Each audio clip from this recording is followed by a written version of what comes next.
Nous avons été conviés par le nouveau ministre de l'Environnement au niveau fédéral, Steven Guilbeault, ce matin à une réunion avec les participants de la société civile canadienne.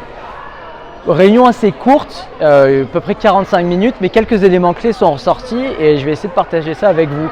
Le premier, c'est deux éléments de rupture en fait avec cette COP, avec la COP 26, que le ministre a fait ressortir.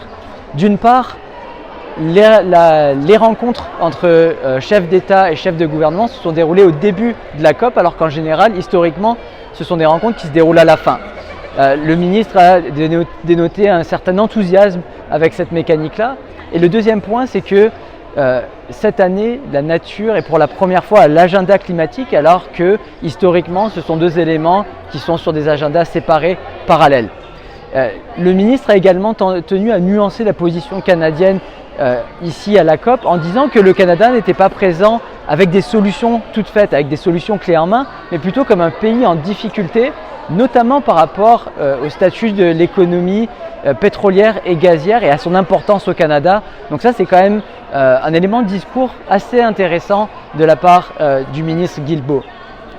Finalement, il a fait un point sur l'état des négociations après une semaine de COP.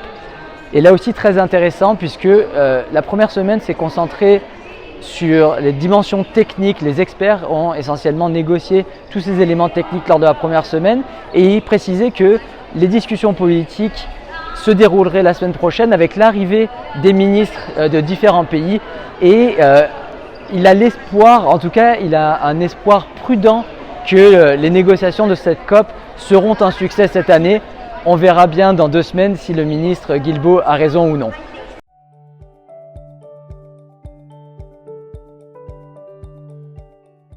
Aujourd'hui, les membres québécois de la société civile présents à Glasgow pour la COP26 ont été invités par le ministre québécois de l'Environnement, M. Benoît Charette.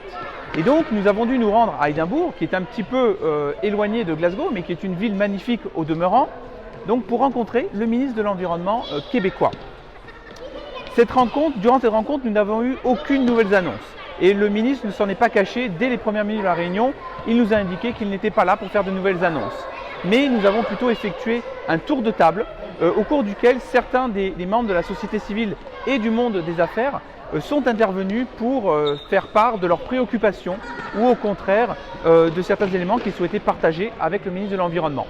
On peut souligner notamment les représentants de la jeunesse québécoise qui se sont exprimés en premier et qui ont notamment fait part de leurs inquiétudes par rapport aux ambitions du gouvernement québécois en matière de changement climatique et qui ont demandé à continuer à pouvoir travailler avec le ministre, notamment à son retour de la COP et pouvoir être intégrés dans la préparation notamment de la prochaine COP.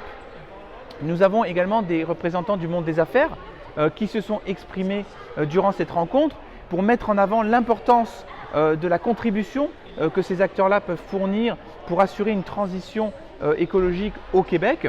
Et donc il était très intéressant de voir un petit peu ces différents acteurs et discuter un petit peu de ce qu'ils appellent la Team Québec et donc de l'intégration, de la coordination entre ces différents acteurs, puisque je souligne qu'il y avait également plusieurs représentants syndicaux à cette rencontre-là. Donc peu de nouveautés, mais très intéressant du point de vue de l'échange avec d'autres acteurs et essayer de construire des collaborations. J'en ai également profité pour échanger avec Jean Lemire sur une problématique qui me tient à cœur, celle des réfugiés climatiques, qui est encore assez peu connue et qui est émergente en droit international de l'environnement. Et donc ces rencontres-là sont aussi l'occasion de faire passer ces messages-là et pour cela, il était important d'y être.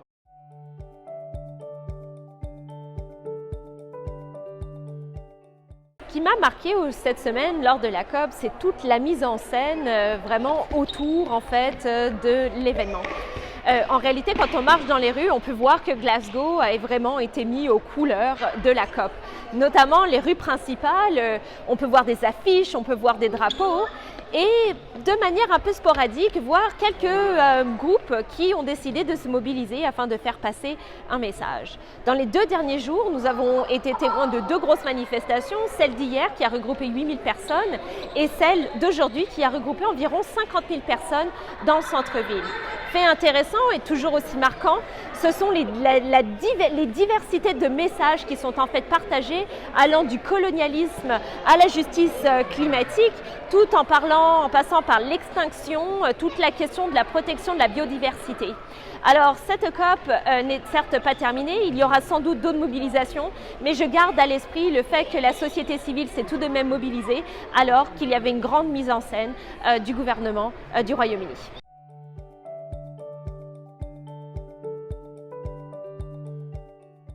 Ce qui m'a vraiment marqué lors de cette semaine de COP26, c'est la question de l'accès. Alors bien sûr, l'accès au site, on l'a dit, répété, entendu partout, c'est une des COP les plus inégalitaires avec une représentation beaucoup plus importante des délégataires des pays du Nord. L'accès au site a été très compliqué certaines journées. On a l'impression que ça s'est amélioré au fur et à mesure de la semaine, mais bien sûr, les mesures sanitaires ont été omniprésentes.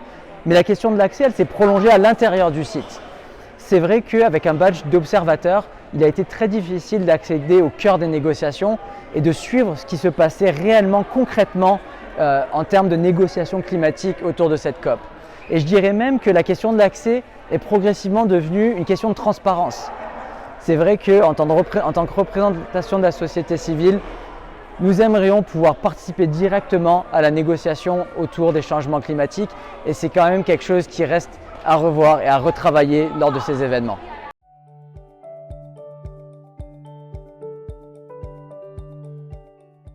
Et la COP26 est très importante parce qu'elle se déroule 5 ans après l'accord de Paris, ou plutôt 6 ans étant donné le décalage avec la Covid. Et donc moi ce que je retiens, c'est surtout l'avancée des négociations qui pour l'instant n'est pas très satisfaisante. Nous avons discuté avec certains acteurs ici sur le terrain, certains sont prudemment optimistes, d'autres sont clairement pessimistes par rapport aux résultats de ces négociations. Et en fait ce qu'on peut voir, c'est que nous avançons très peu alors que l'urgence ne cesse d'augmenter.